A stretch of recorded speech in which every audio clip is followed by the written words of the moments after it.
My name is Carrie Ginger and your host of the Bytable Podcast, Know Better, Live Best. Today's guest is Tradd Cotter, a microbiologist, professional mycologist, and organic gardener who has been collecting native fungi in the Southeast and cultivating both commercially and experimentally for more than 22 years. Listen as we discuss Mushroom Mountain, which he owns and operates with his wife Olga, to explore applications in various industries, including food production, mycoremediation of environmental pollutants, and natural alternatives to chemical pesticides. Know Better, Live Best is dedicated to supporting food and health literacy in people of all ages. Our mission is to cut through the misinformation surrounding food, health, and nutrition because we believe that when people know better, they can make the right choices and live their best lives.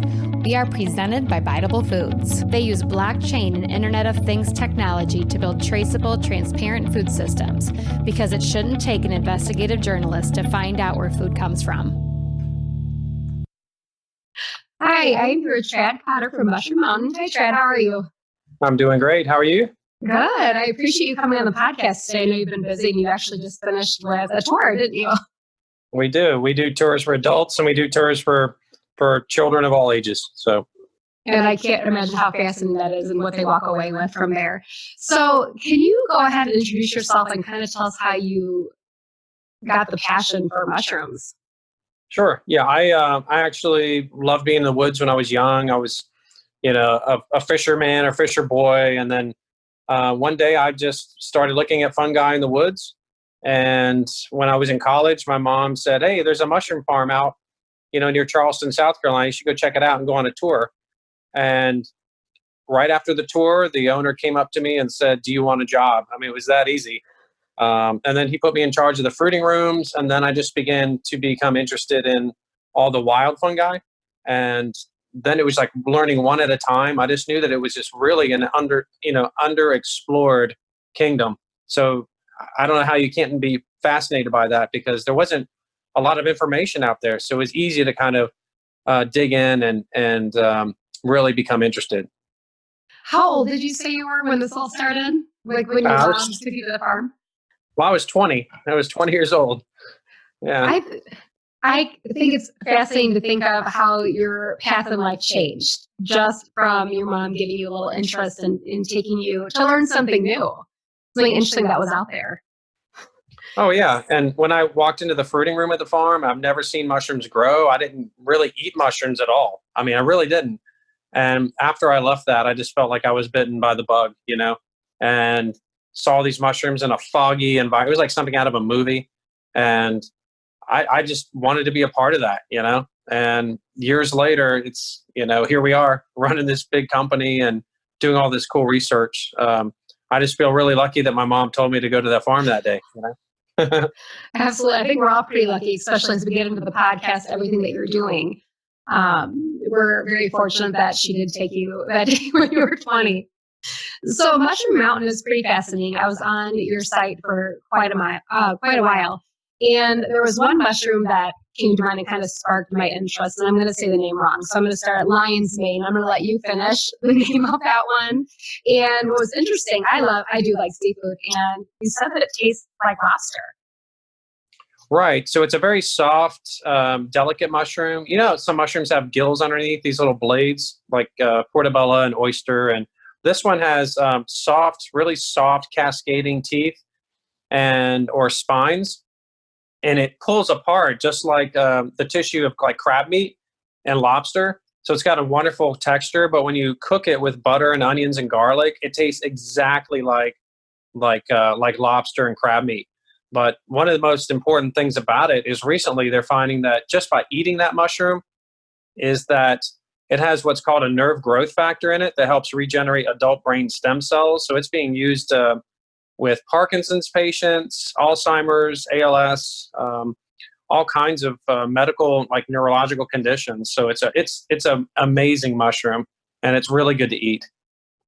How common is that to come by? That type of mushroom. Okay, so lion's mane mushrooms or pom-poms are predominantly on the East Coast. There are some West Coast species, but like right now, they're like everywhere on the East Coast with the drop in temperature and the rain in typically October, November, December, you can go out and find one if you wanted to, because they're really easy to ID. They're a large white like ball that grows up on trees with these little white soft spines on them. So they're one of the easiest mushrooms to identify, and they taste amazing. And they'll come back in that spot every year until those trees are in decline. So they're really good. Wow. So there's got to be other types of mushrooms that have different textures and tastes. Do you want to tell us about a few of your favorite? Well, I have a favorite for each season because I can't pick on just one. It's like picking children, you know. Lion's mane is pretty good. Maitake, or hen of the woods, is another one that's getting ready to fruit in the fall. That's one of my favorites. It's a very meaty mushroom, and a lot of people don't like mushrooms because they say that they don't like their texture. But this is a good meaty, kind of a drier texture, and people make jerky out of it. You can saute it and use it as a main protein, like as a dish on a plate. And just by itself, it's just a really good mushroom that you don't have to add a lot of seasonings to. So that should tell you that just on its own, it's really good. In the spring, obviously, it's going to be morels. Morels are these very short, pitted mushrooms. They almost look like a honeycomb all over the top. And they only fruit 3 weeks out of the whole year in any one given spot. So you have to pick one that has kind of a limited fruiting window. And then those we cook with butter and heavy cream, basil, and some shredded cheese and a couple drops of vanilla, and it is amazing. It is like candy. And then in the summer we have chanterelles. You know, that's my season. So we've got chanterelles. In a given day, I can go out and pick 40, 50, 60 pounds in our area. It's very plentiful, and it's peppery with a fruity apricot aroma. And it goes great by itself or on cream dishes, on toast, pasta, just about anything. The only one I've actually was familiar with what you said was the morel mushroom. I hear a lot of people that go hunting during those couple weeks that you talk about for those mushrooms. And we had a neighbor, we tried to cook it and we didn't do it justice, apparently. I thought it was delicious. But our neighbors got a hold of us and sent us over the right way to cook it. It tastes even better than the way we done it. Yeah, they're amazing. And it's one of the most recognizable mushrooms, and they're really easy to ID. I encourage anybody to listen to try to go out, join a club, and learn how to ID mushrooms, because there's a lot of good food out there, you know. And that was kind of what changed my life, is just being out in the woods. Oh, absolutely. I'm going to switch gears a bit, and I'm really excited to hear what you have to say about this. Just the medical benefits and the research that's out there. So can you go into some detail about the medicinal benefits of mushrooms and how they might differ among different species? Sure. And for those who are listening, you know, mushrooms are related, well, they're fungi, just like penicillin is fungi. So mushrooms contain a lot of natural antibiotics, which benefit our immune systems. And to me, they're better than these very fractioned and target-specific antibiotics that contain almost like a cocktail of different things. So they're very good for our immune system. And almost all mushrooms contain some type of natural antibiotics. So those are consumable. So when you do eat those, you get the benefit of just getting these natural small doses of a natural antibiotic, which also helps prevent drug-resistant bacteria from forming. So that's good. Mushrooms also contain compounds that will lower your cholesterol. Since they're a high-protein, fat-free, cholesterol-free food, and also the only non-animal source of vitamin D, that also makes them a really good choice as a clean protein source for vegetarians and vegans, and also meat eaters too, who just want a very clean, ethically raised protein too. Antibiotics, we got antivirals. Mushrooms also get viruses too, and they defend themselves by creating their own antiviral compounds. And by cooking mushrooms or making extracts, we can also benefit from those natural antivirals that are in these mushrooms to help us prevent flus and things like that during a flu season. We've talked about lion's mane and the neurological. Cancer is the last one. I think that there's a lot of mushrooms that signal our immune system, our helper T cells, and our cascade system to help identify and attack different cancer cells. And a lot of mushrooms do that. Oyster mushrooms are good, shiitake, maitake. The research is just beginning. So there's over 4,000 mushrooms in my area. There's 5 million species of fungi estimated on the on the planet right now, and there's just so much to learn. And this is just the beginning. I get really excited anytime I hear that you can benefit your health just through food. I think it's really important that people out there hear that may try to use food as medicine. We're coming up on flu season right now. For the average person out there that may not have a ton of knowledge about mushrooms, do you have any ways to help them maybe, or where they should start if they want to buy mushrooms for their health or cook them? That's a good question, because during my tours, I tell people flu season's coming up. So shiitake and oyster mushrooms are some of the best for antivirals right now, because they're plentiful. They're available. You might find a local grower, or you might find them in your grocery store. And so are shiitake mushrooms. But if you can just slice those up, and what you want to do is cook your mushrooms first before you add them to anything, because that helps unlock the medicinal compounds. It's what's called bioavailability. I mean, just dropping them in a hot soup may not be enough, but if you saute them a little bit till they're soft and then put them in a soup, then some of those antivirals will come up. And if you make a mushroom soup maybe 2 or 3 times a week, a nice little broth, and that could keep you much healthier during the flu season, for sure. And I think it's an easy way to take advantage of that, kind of be proactive with the coming up, because we're all so busy and you want to stay on top of your health. And mushrooms are delicious. I've loved them since I was a little kid. So I think it's something easy I can go out and do for myself, and hopefully even get my children on board with that. That might take a little more off to find some good recipes to get. Yeah, and so many of us we think about taking medicine after we get sick, and it's what we call maintenance dosing. And maintenance just means, you know what makes you feel better, so why not just take it in smaller doses, when the season just, right before it arrives, as a preventative. So maintenance, preventative, about the same thing. So even just a couple times a week, eating the mushrooms can benefit your health. Is that what I heard you say? You said drop them in soup or things like that. Absolutely. Yeah. Just, you don't have to eat mushrooms all the time, because people ask me on the tour, you must eat mushrooms all the time. And I said, well, I don't. I could, but number one, I might get bored of them. But number two, it's really not good to eat the same thing all the time.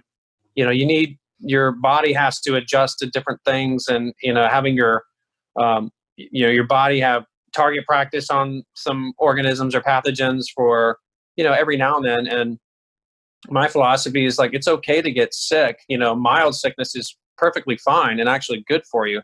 It's chronic or acute illness, which is troublesome. So yeah, you need to allow yourself kind of these ups and downs, and you battle through that, and your immune system gets better.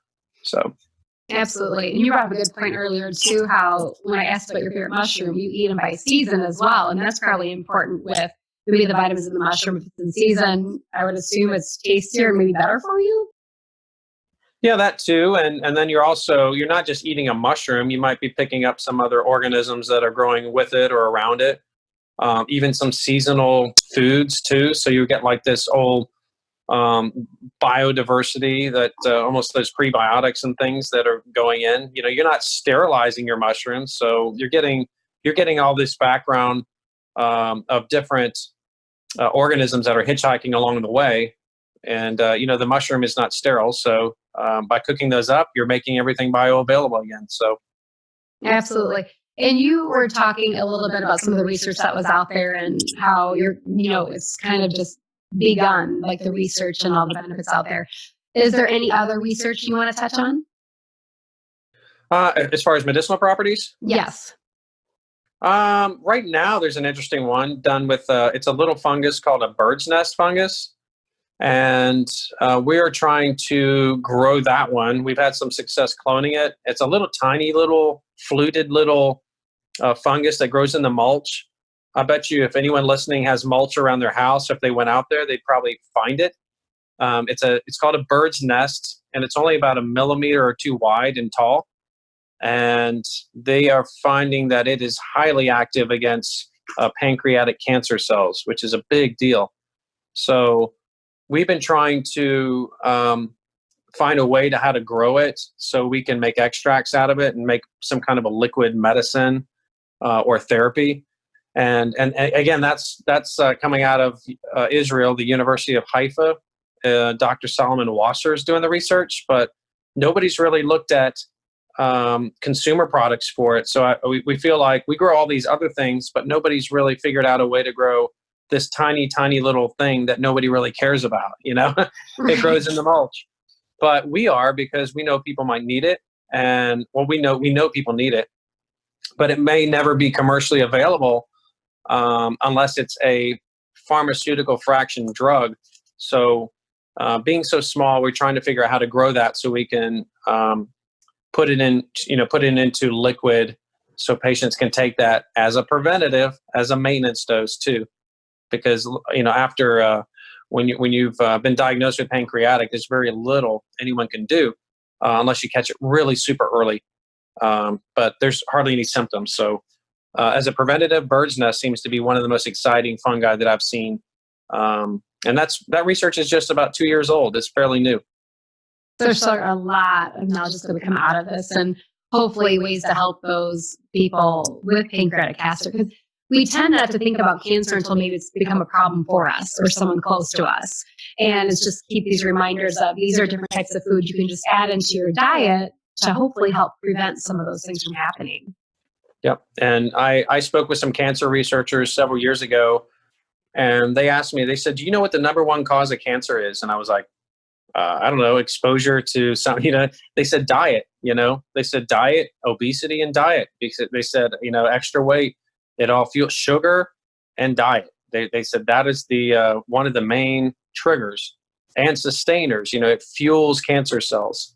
So by readdressing your diet while you are asymptomatic or while you are healthy, it's never too late to eat good, clean foods, eat organic, and also eat mushrooms along the way.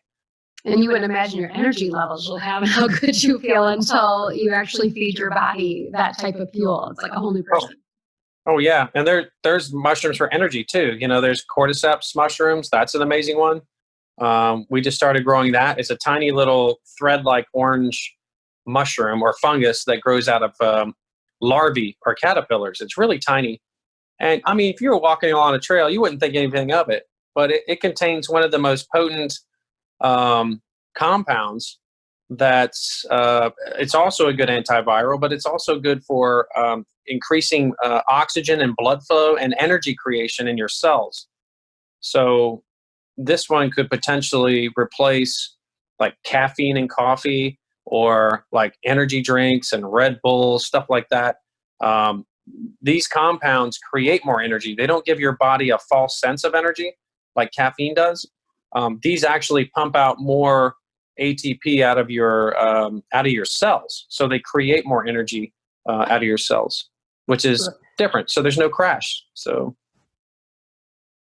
the cordyceps mushroom, is that what you called it? Cordyceps, yeah.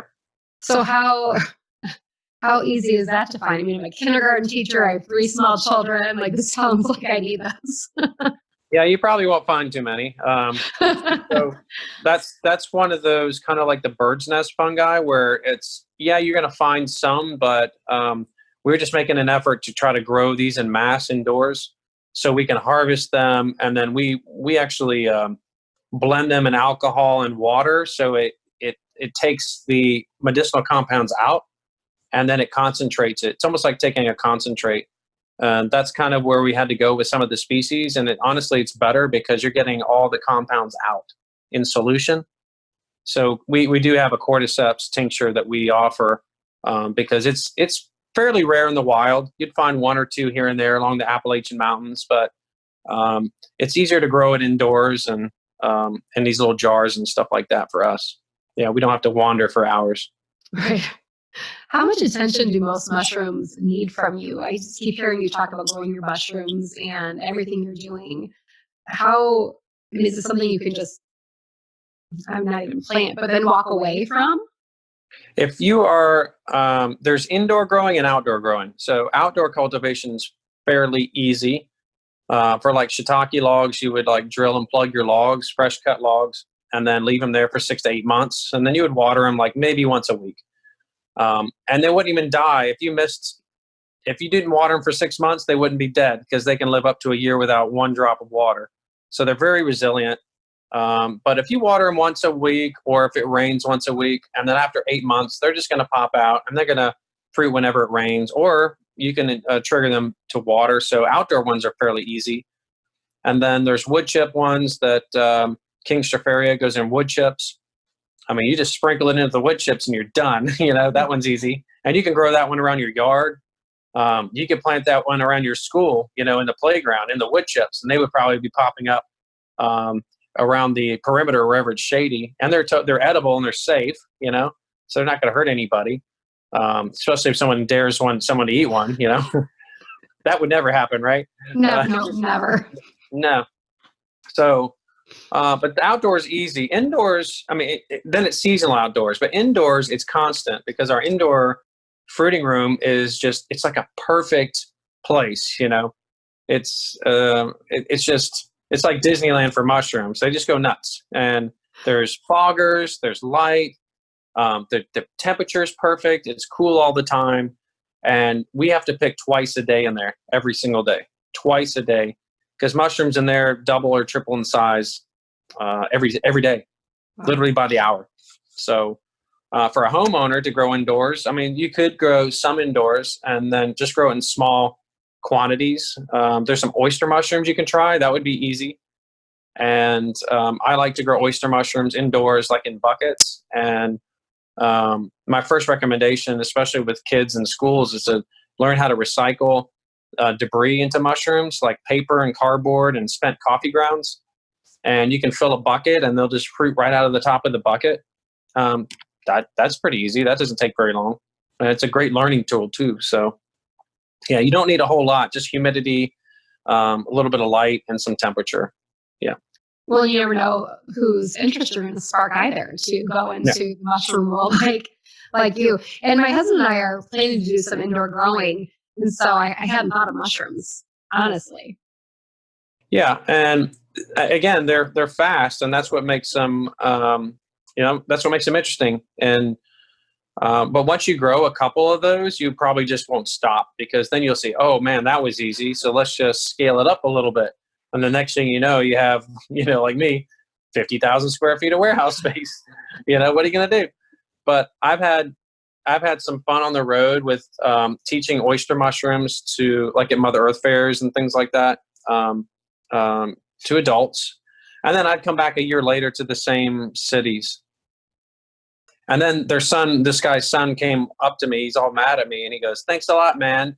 I'm like, "What?" He goes, "My dad took your class last year. When I came back from college, my whole room was empty, and it turned into a fruiting room." And I was like, "Oh, that's cool." He goes, "Really?" And I said, "Well, you may want to go back to school." So it works. Yeah, I mean, some people just want to fruit a little bit, and some people they realize, hey, this is cool. I'll just take it to the next level, and then I'll find a little happy place, whether it's 1 bucket or 50 buckets or 50,000, so. And that sounds like it can quickly spread, and you just need to stay on top of what might work for you in your household if you choose to embark on this endeavor, which I think sounds great. I love mushrooms. I love adding it to pretty much anything I cook. I don't branch out very much. Yeah. I would say start with 1 bucket, and I have, my book, Organic Mushroom Farming. It's got that in there, and it's got, hey, start with this, and here's maybe a little design that'll fit in the closet or a 4x4 space, just to start growing 5 to 10 pounds of mushrooms a week, which is a lot. That's a lot. Yeah, you can share it, trade it with neighbors, Well, it's perfect. It sounds like you have it broken down to make it kind of foolproof, hopefully, for people like me that it's new to. I don't know. I mean, I try. People still mess up. It'll happen, and I may, but I'm resilient. I'll keep trying. Because I think it's worth it. I love mushrooms, not just for the health benefits. I just love the taste. Mm-hmm. So I'm going to back up because I'm not sure if you were touching on this, but when you were talking about the mushrooms and with like some paper, like the school project, does that kind of touch on the mycoremediation? And this is something I need a lot of knowledge about because I'd like you to go into what that is. Yeah, so mycoremediation is how it's the fungal form of bioremediation. And mushrooms are different than bacterial remediation in that mushrooms produce heat, carbon dioxide, and they sweat as part of their metabolism. It's like an animal turned inside out.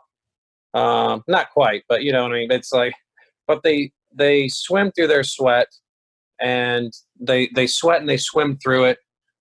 And in that sweat are enzymes and antibiotics and different things, and that's what they use to break down their environment and then absorb it right through their cell walls.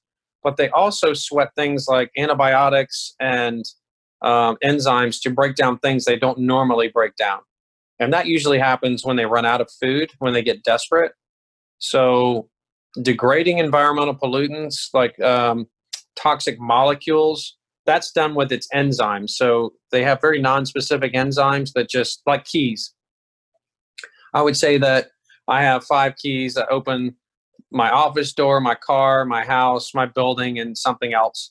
But like some mushrooms have a skeleton key, those are the enzymes that can just blast apart a lot of different things.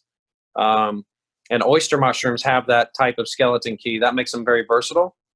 And one of the things we do here is try to find and culture mushrooms that have those specific abilities. Some are very specific. They might only have 1 key, but what if that 1 key was a plastic bag?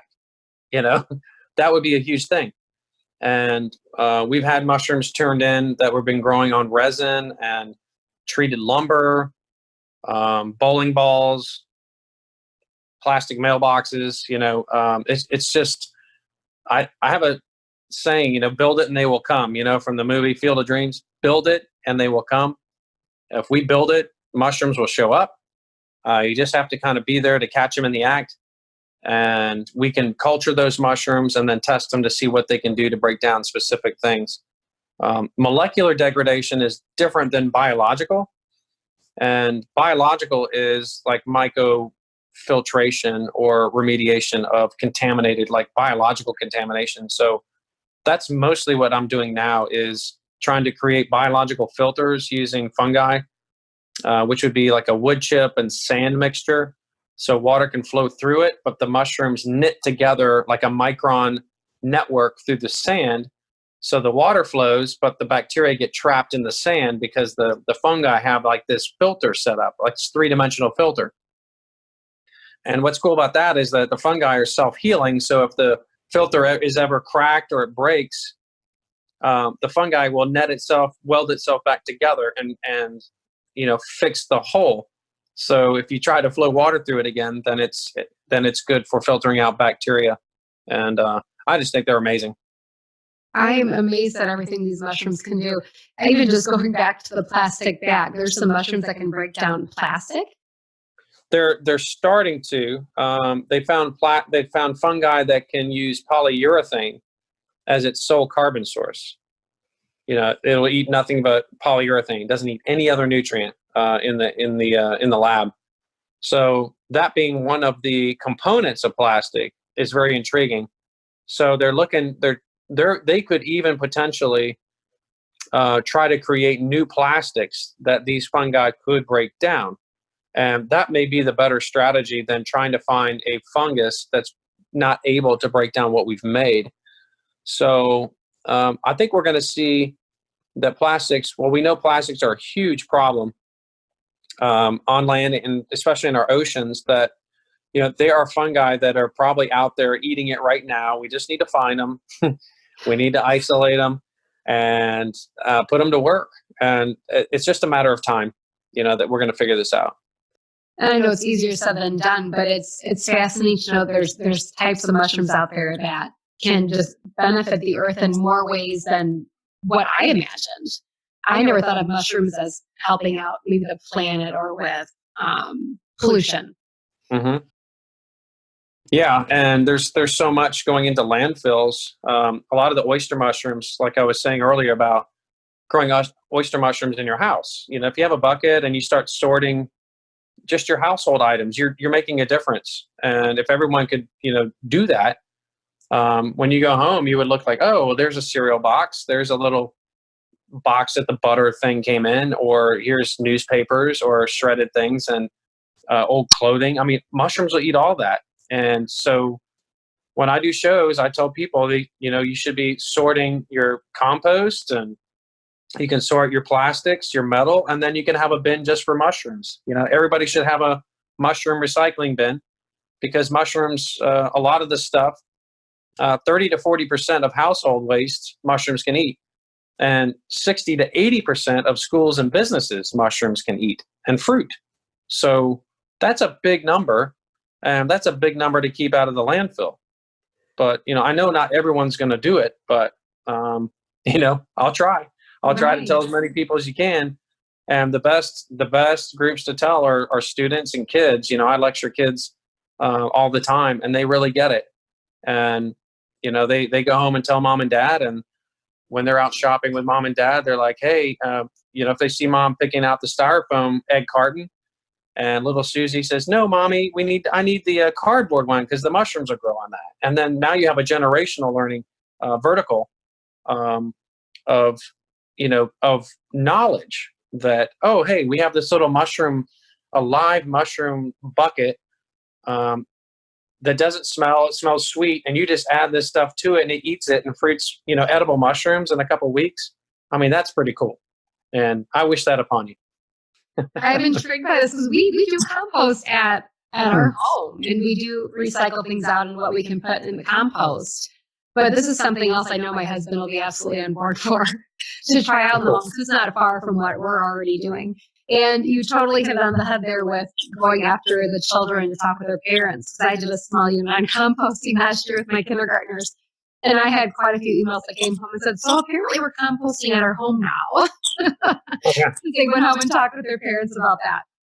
So more we can be done. So going back to your site, I know it's Mushroom Mountain began in 1996. It doesn't seem that long ago, but here we are about 20 years later, and it was said to be the farm of the future. Do you still believe that to be true? Oh, yeah, I do. Oh, yeah. And I feel like we've, even 5 years ago, we were teaching sustainability, and we were, felt like we were, on the edge of just growing mushrooms on different things. And then it just all blew up in our face in a good way. So, 5 years ago, we bought this new location and just took a chance, and we just found some things moving along in the lab. And, if I was to get in a time machine and go back 5 years ago, I would have to nudge myself and say, look out, or run. If you want some time off, run. No, I'm just like, I never would have saw my book becoming a huge, like a bestseller the way it is. And it still is. And 5 years ago, I ordered bacteria, pathogens for my birthday, and Olga's like, what do you want for your birthday? And I said, I don't know. She goes, well, just buy what you want and I'm going to wrap it up for you. And so I ordered like salmonella, E. coli, staph, strep throat cultures, pneumonial cultures. Like it was just like it was like a big biohazard box. And she was like, what is this? And I was like, happy birthday, and she was like, I don't even know what you're doing. And, or what do you need it for? And I was like, well, something happened in the lab and I noticed that some mushrooms were attacking specific other fungi. And I was like, well, why can't we just do it with bacteria? So I started with those cultures I got and started making little gladiator matches and things and watching them because, we didn't have cable. So you got to do something. We're in the country. And so we started noticing like, hey, these things can make, novel antibiotics. It was like, boom, blow out the back of the mind. It was just like, this is, can't get any better than that. And then, a year later, we're out looking for mushrooms, and, the antibiotics alone we're still studying that because it's pretty intense. That's an amazing field where we could potentially take bacteria or biopsies from a patient and turn around a novel antibiotic in 24 to 48 hours. I mean, that doesn't exist.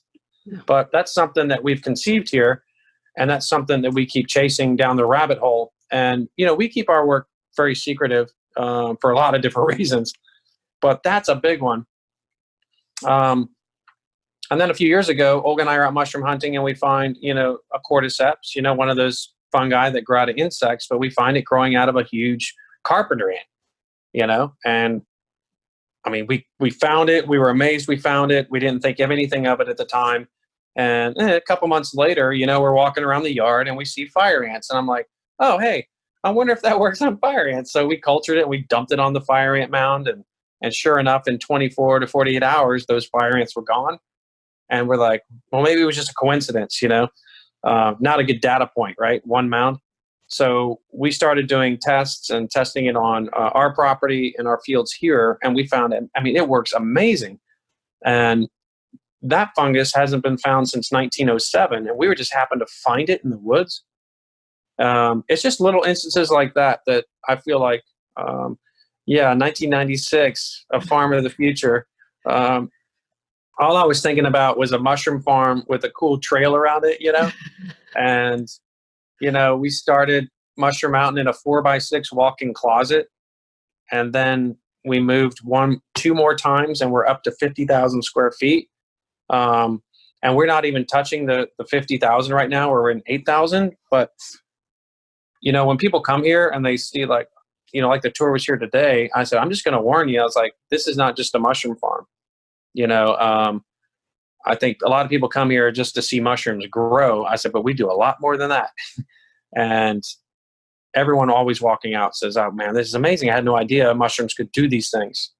And that's kind of how I think, 20 years later, started out really slow. And now it's like completely vertical, it's like, I've never ridden on a bull at a rodeo, but it kind of feels like that. Just trying to hold on for dear life because there's so many directions we can go. And we had 1 employee 2 years ago, and now we have 9. And we have this wonderful place that we're trying to create into like a campus. So I think along the way, the business idea of having a mushroom farm and having a passion for it seemed like a dream job. And now it's like not even a fantasy anymore. It's like we've built this thing up, and now it's just branched into this beautiful, mushroom that has all these different like departments and silos that we could hire people in who have an interest and a passion too. So not only are we fulfilling our passion, but we're able to fulfill the passion of others who are seeking it too, that are attracted to this. So we're like developing this, like just a dream team, just a family of employees and friends that work here to explore, mycoremediation. We have someone in charge of that division, and then I'm in charge of the medical stuff and the pesticide things. And Olga and I run the company, and she runs the farm. Like, an amazing woman. And I'm not here that much. So I'm out lecturing and doing all these different things, and a lot has changed. In 1996, I was probably lecturing for, a garden club, and there was probably 4 people there, and half of them were asleep, drinking champagne and eating pound cake.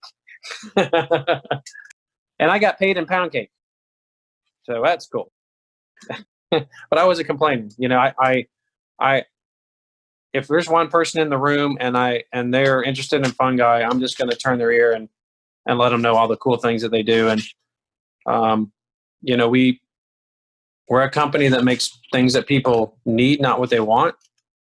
And I think when you wake up in the morning and you think about the solutions first and not the economics of things, then they happen and the economics come after, or during and with. So I never really think about the money or the economics of things, because I'm interested in creating solutions and also helping people broadly across the world, with food and filtering water.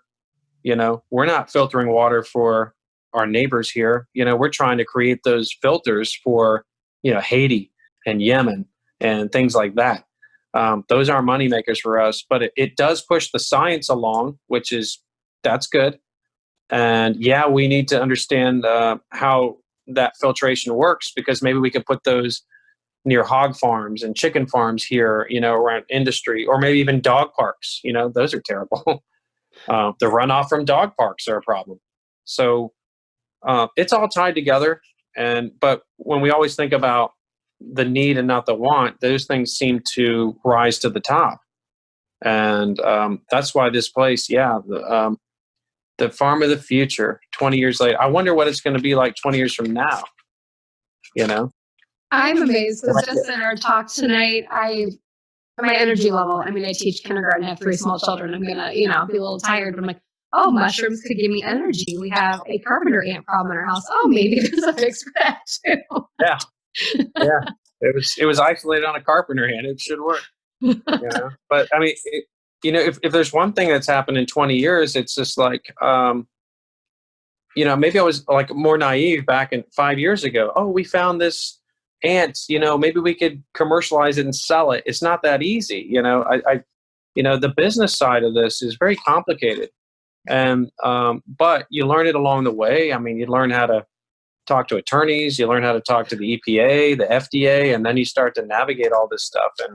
And, definitely grew up, 20 years ago. It was just, hey, I want to grow mushrooms. And, everybody was telling me, no, you might want to get a real job, that's for real. And so I just I did get other jobs, but along the way, eventually Olga and I met and just started Mushroom Mountain, and we went full time. Yeah. And it seems to be working out.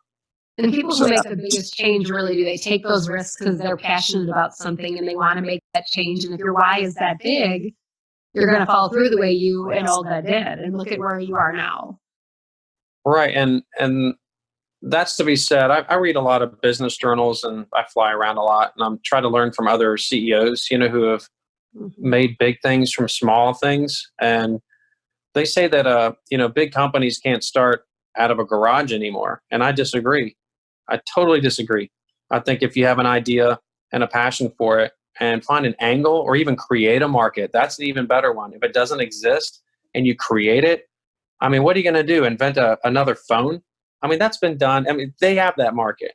But if you're able to find an angle on something, that's huge. But if it's an angle on something that can change the world, like target specific pesticides and antibiotics, that's a big deal. That's a crazy deal, because I can imagine a world that has, not all these fertilizers and insecticides when you go into the farm, and then you have a natural biological, organism of a yard, and then you go to the hospital and they take a little sample and they're like, hey, come back tomorrow and you'll get your little, patient specific antibiotic that the mushroom made, out of a little container. That's the fantasy, but most fantasies around here come true. So yesterday's science fiction, right? Star Trek, people are talking on their little watch things, and people are like, that's ridiculous. Yeah. What's ridiculous? So talking about my watch earlier today. Nothing's impossible. It's not.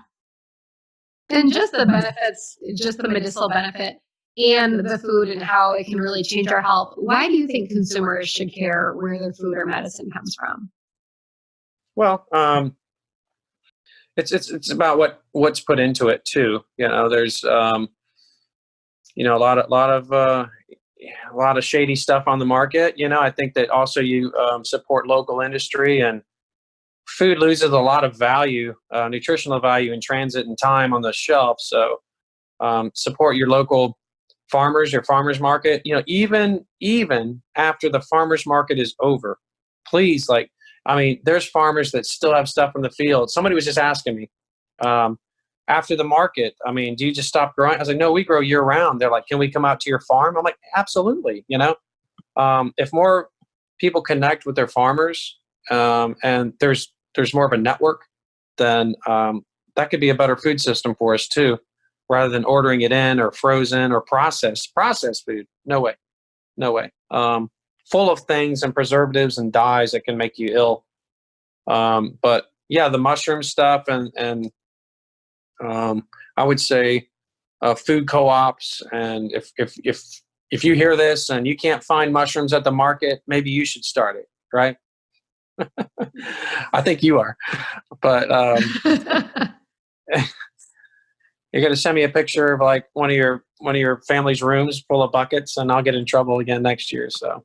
Oh my gosh, that's probably going to happen here. My husband already has a plan. We moved and we're remodeling our entire home, but we have a decent sized pantry that we made a pantry because we want to use as like our growing room. So I think we're going to add buckets in there too.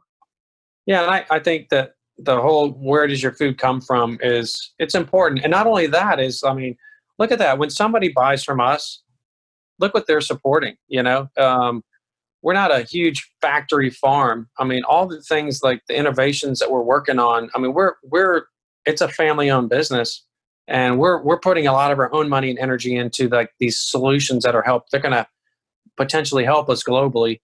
And there's other farmers doing stuff like this, and just supporting them and knowing traceability and what your farmer doesn't or does spray would help you. Because I mean, what good is food? You say, oh, fresh food, that's healthy, but then you're going to buy, then it's sprayed. I mean, what's the point? I was like, you just poisoned perfectly good, healthy food. So having that traceability back and trying to get to know your farmers and the source, and a lot of farmers will let you come out to their farm and look around and say, hey, complete transparency. I think, all this labeling and stuff, I think is a good idea. And if anybody says not to label, you kind of have to raise an eyebrow and wonder why. We're not going to go political, but. Or if they don't want you at your farm. But it's true, most farmers do want you out on their farm because they're proud to show you the work that they're doing and the food they're growing. I 100% agree. And I liked your advice earlier about connecting with your farmer even when the farmers markets are over. We've heard a lot about, support your local farmer, but I haven't heard that as much. It's a great piece of advice for the general public to get to know some farmers and keep in touch with them. Yeah, and take your kids to the farms too. I think that's important, especially in urban environments. Don't really know where the food is coming from. I think it's coming from a box or a plastic bag. But to really see it and to meet farmers and to really understand, and then teaching the kids how to farm and how to plant seeds and care for things, that seems to be something that's not taught through an iPhone, Right. It's true. And it's just better for one's health to get out in nature and get dirty. Absolutely. So what is your hope for the future of agriculture? So you have a lot of big dreams that you're currently making a reality in your line of work. The future of agriculture. Oh my gosh. Well, obviously I hope that we're a part of this, but trying to eliminate chemical pesticides would be one of the, even if it's a small contribution, we would like to be a part of that. And I really see a world. I have a 5-year-old daughter now, and I don't want her to grow up the way we did, with all these chemicals and everything. I see biological farming systems, community gardens. There's hydroponics. There's all these ways of reducing water consumption because water's going to become the next big one. Phosphate, peak phosphate's coming. So we're studying mycorrhizae, so how to put fungi on the roots of plants so you don't have to fertilize them so much. And that's a big deal. And I believe that education is one of the most important things for the future of agriculture, is that we need to start educating people from middle school upwards, because the teaching standards are missing about how fungi or how soil is non-living, essentially, in 4th or 5th grade. So that's the national teaching standard. So I think if things change as far as education, and I really feel like I think countries need to take the initiative to make recycling and composting mandatory, and for companies and consumers to kind of own up to that. Unfortunately, it's going to come to that where we need completely biodegradable packaging. Soil is a big deal. Depleting soil is directly linked to decline in agriculture and the ability to hold water. So I'm big on soil creation and all these things. So the future of agriculture would be that we grow mushrooms in space. And right now we have some of our cultures up at the International Space Station right now. Really? And I hope that one day that I get a call from SpaceX saying, we need you, that we want to try to figure out how to close the loop here. And listen, if they don't call me, then I'm going to build a completely enclosed lunar module up at my 50,000 square feet and just start it up there. Because again, I don't wait around for anybody. If we put in the effort first and show that we can do some things, you might get a call like that, you know? So I have high hopes for the future of agriculture. I really, really do. And but it all starts with the little backyard gardens, the community gardens, your local farmers, and just supporting that. Yeah, supporting that industry. Absolutely, I agree, and I hope you do get that phone call. I think I heard your little smile, but I think it's amazing. And you do have to keep dreaming and seeing where it can take next. Because, like you said, 20 years ago, you would not have guessed where you're at already now. How far you're still going to go. No, and I told Olga, hey, we're going to grow mushrooms on Mars maybe. And she was like, you're not going to Mars, are you? I was like, no. I was like, but can I just go to the moon? Can I just go to the moon and back and just, like a little test run? And I think she was like, okay, the moon's okay. You can go to the moon and back. The moon feels safer, I can still see us. Just like, but it would be a dream. But, that's how you get there. It's just like, I'm sure a lot of people dream, and, that's just how you get things done. So you dream, but then you take those smaller steps to get you there is what you've been doing. Like you have these big dreams, but you're putting them in place because you're breaking it down and going little by little, and you look where you are now.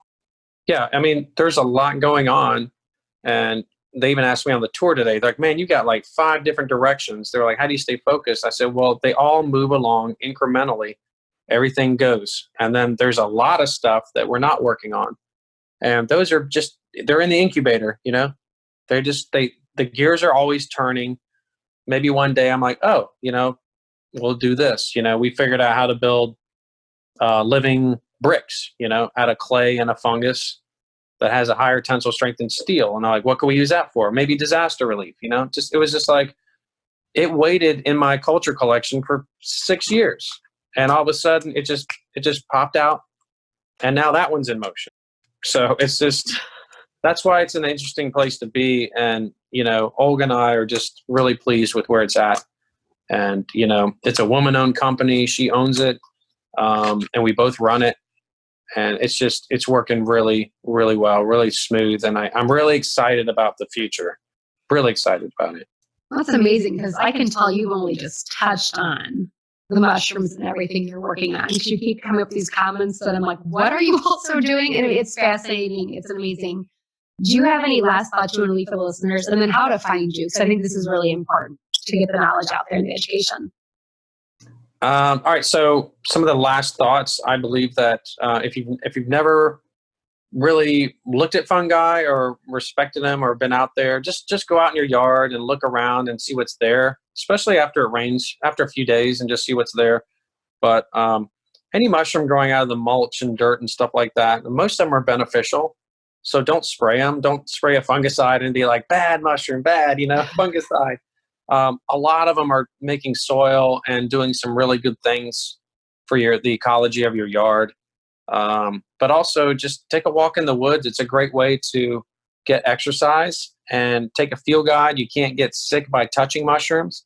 So you can take a little basket, pick some, and, post some pictures online. You post them at Mushroom Mountain. That's rare. That's one way to contact us. And through our Facebook page, Mushroom Mountain Farm. But ultimately, I would ask would just to respect the kingdom fungi and also experiment with it. Like I said, If you're listening to this and think, oh man, I love mushrooms. I could maybe eat a couple pounds a week. It's so easy to grow, and all that's in my book too. And just to open up those chapters and learn from that and watch our videos. And once you grow your first mushroom, your life will change. I guarantee you. Once you grow one little mushroom, you're going to say, I did it. And now I want to do it again. But I want to do it more. And then it gets a little crazy. But that's good. If mushrooms drive you crazy, that's I've done my job. Well, I'm telling myself and my husband, we're going to grow our mushrooms, and I'm going to send you pictures. I'm holding myself to this. I'm going to make sure that I'm going to start it. And my kids are going to go crazy with it. They may not want to eat them yet, but they'll think it's the coolest thing ever. Yeah, and we could do a follow-up about show pictures of your batch, your new children, all your little mushroom friends. So I'm excited. Cool. Well, Tradd, thank you so much. I am so excited about where you're going with your work and all of the benefits out there for just the general public of what can be. So thanks for all you do, and I'm glad you entered that mushroom farm when you were 20. Oh, me too, man. I don't know. It was either the military or grow mushrooms. And so I don't know either way, but the mushroom decision was a big one. And again, thank you for having me. Thank you everybody for listening, and go out there and have some fun with fungi. Okay. Oh, I will. Thanks, Tradd. All right. Cheers. Bye-bye. Bye. We'd like to remind our audience that the views of our guests do not necessarily reflect the views of Bytable or of our staff personally. The purpose of the Bytable Podcast is to encourage spirited dialogue around topics like food, nutrition, animal and human welfare, and the food system. Part of having an open and spirited dialogue is accepting that others have views that are different than ours and working to understand how their experiences have differed from our own. We encourage all listeners to do their own research on any and all topics discussed during the show. That being said, we hope you enjoyed the podcast, and thanks for listening.